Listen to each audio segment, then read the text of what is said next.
Good evening everyone. Just a very quick Learn Tagalog video.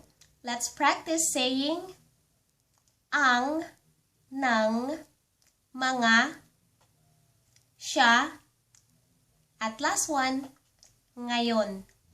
First one, let's say ang, ang,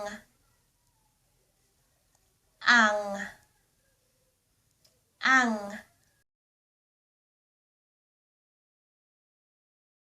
Next, let's say nang, nang, nang.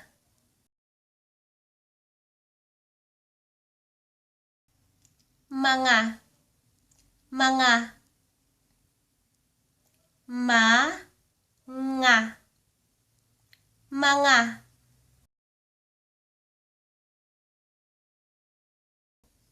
Siya, siya,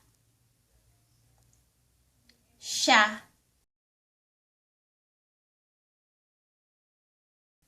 At last one, let's say nga, nga, ngayon, nga, yun, yun, ngayon.